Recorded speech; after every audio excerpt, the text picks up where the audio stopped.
Hi, I'm Joy and welcome to my channel.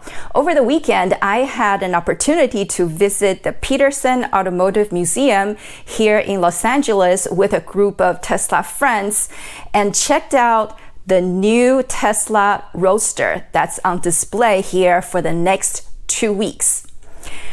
I discovered 8 things that I didn't know about the new Roadster during my visit. A disclaimer. I have not carefully studied the Roadster before I went to see it because this is completely out of my price range. I knew that I was not going to get it. So there are details that I didn't know about until I really looked at it in person.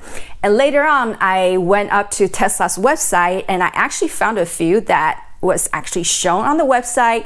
So if you already know some of these, forgive me for being repetitive. But if you have not looked closely at the Roadster like I did before I went there, you may find these 8 things interesting.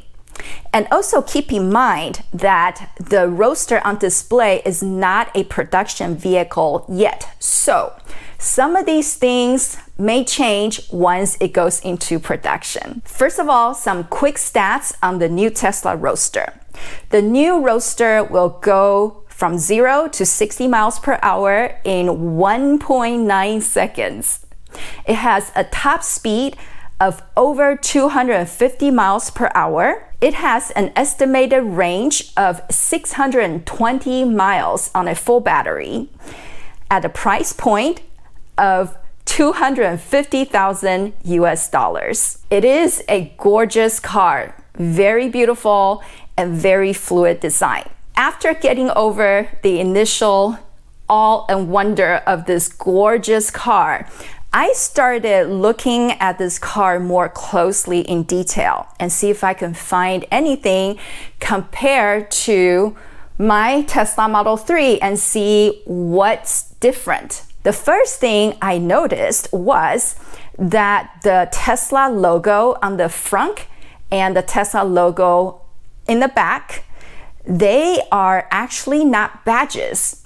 It looks like they painted the logo and the decal into the paint. So that's the first interesting thing that I noticed about the new Roadster. The second thing that I noticed about the Roadster was it didn't look like it had the cameras embedded in the door pillars. I looked and looked and looked and I could not tell. Either the tint was really dark on the pillars or they're not there. The Roadster still does have the repeater cameras, the right and the left repeater cameras, the front camera on the windshield, and the backup camera.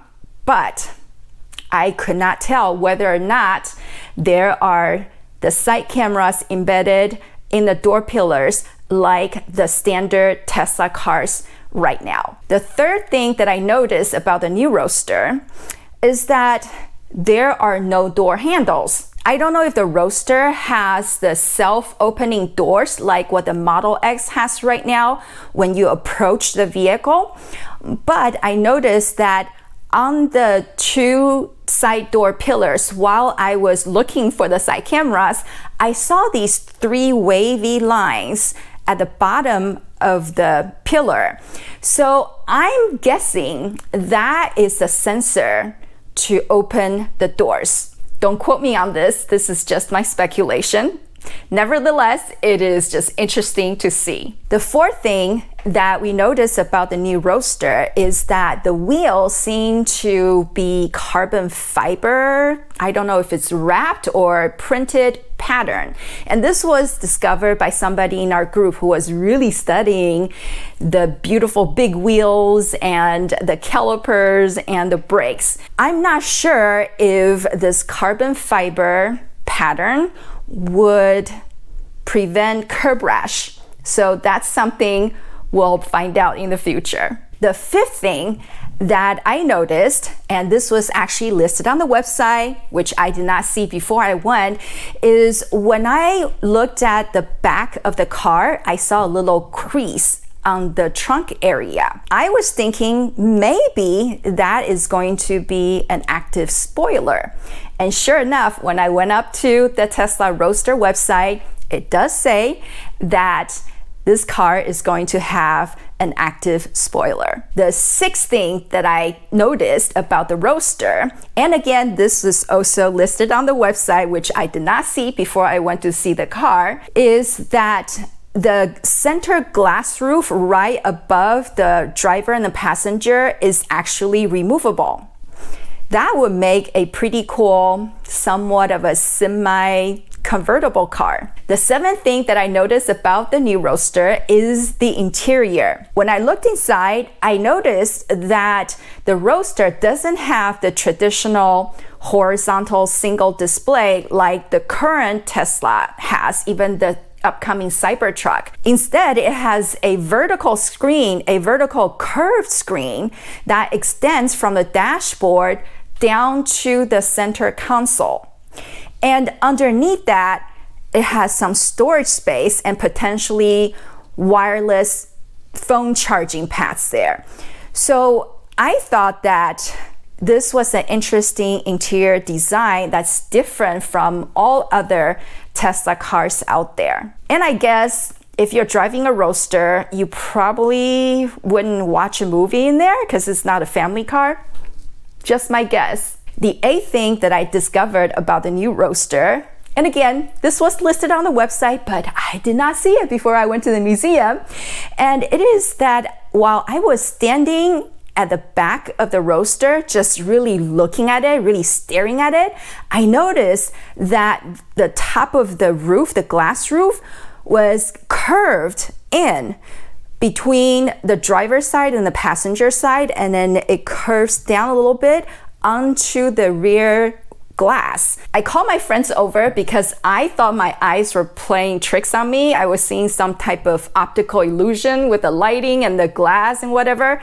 And sure enough, they confirmed that there is a little indentation, a little curve on top of the Roadster. And later on, when I went to the Roadster website, and sure enough, there's a picture of the Roadster with that indentation on top, and this is for aerodynamics purposes. Now, there's one more thing that you may have noticed, but I am not putting it on the list.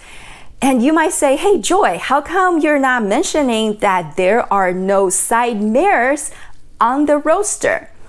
If you notice that, you are correct. The reason for that is because this is not a production car. They are not required to have side mirrors. I found out about the side mirrors regulation when I did a test ride in the Cybertruck at the unveiling event. So yes, the Roadster on display does not have the side mirrors, but the production vehicles will have them. So those are the 8 things that I discovered about the new Roadster that took me by surprise. Now, there's actually a bonus here at this museum. There is a 2009 Tesla Model S prototype that is on permanent display here. And this prototype right now is sitting right next to this gorgeous Roadster. So if you are in the Los Angeles area or in Southern California overall, come check out the new Roadster along with the 2009 Tesla Model S prototype being displayed at the Petersen Automotive Museum. I'm going to list the dates here, and you can go down to the link below and get your tickets. I hope you found this video interesting. Thank you so much for watching. Don't forget to subscribe if you haven't. I will see you next time, and God bless.